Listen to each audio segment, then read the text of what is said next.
Haftarah for Sheminie, Azereth, 1 Kings 8:54-66, 9:1. Haftarah, the Sheminie, Azereth, Bamlakim, Aleph, Simon, Cheth. Azereth is the assembly, particularly a solemn assembly, a place or time for such. I forget the number we're looking for. Azar, bind, belt, compass, gird about. Azereth would be 216, but I think it's 18 or something like that, but that would be a spontaneous growth, a native, one's own country. And it was so that when Solomon had made an end of praying all this prayer and the supplication unto God as a verb and noun, he arose from before the altar of God as a verb and noun, from kneeling on his knees with his hands spread up to heaven, and he stood and blessed all the congregation of Israel with a loud voice, saying, Blessed be God as a verb and noun, that hath given rest unto his people Israel, according to all that he promised.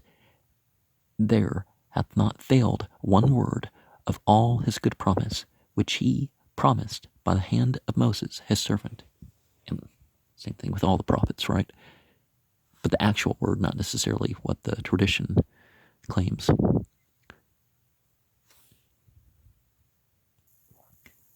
God is a verb and noun, deity of our dwelling, be with us, as he was with our fathers. Let him not leave us nor forsake us, that he may incline our hearts unto him to walk in all his ways, and to keep his commandments and his statutes and his judgments, which he commanded our fathers. There's in the book of the law, Aleister Crowley's, what he received, it says, let come unto me is a foolish word, for it is I that come, or something like that. Deity is omnipresent, but not with us in a sense, because we don't go out. We are not identified anyways. That he may incline our hearts to him, to walk in all his ways, and to keep his commandments and all his statutes and his judgments, which he commanded our fathers. See, that's how we go out, and how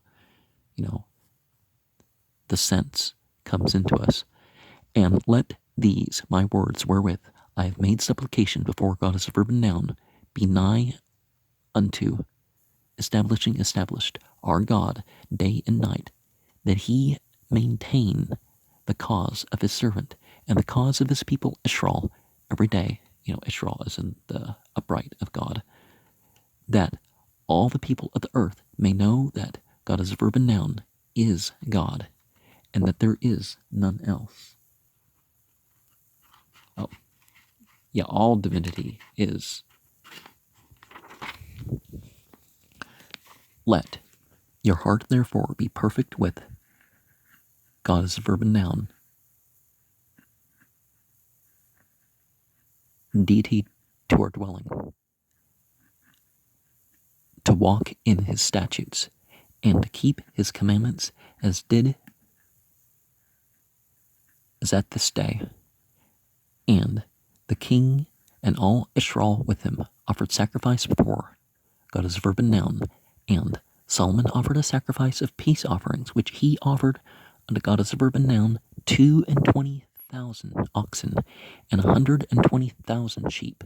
So the king and all the children of Israel dedicated the house of God Azereth now. The same day did the king hollow the middle of the court that was before the house of God Azereth now, for there he offered burnt offerings and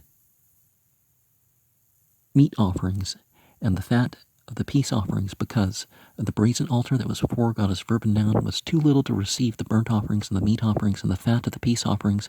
And at the time Solomon held a feast, and all Israel with him, a great congregation from the entering in of Hamath under the river of Egypt, before God Azereth now our God 7 days and 7 days, even 14 days. On the 8th day he sent the people away, and they blessed the king, and went into their tents joyful and glad of heart for all the goodness that God Azereth now had done for David his servant, and for Israel his people. Ein Kav Win Musipis Kapuk Zas. The Sephardim stop here, but the following verse is said by some congregations, okay?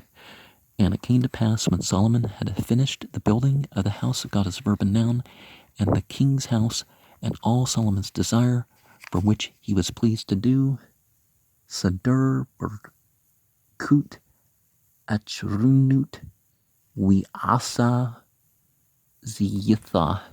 For the last blessing, see page 110.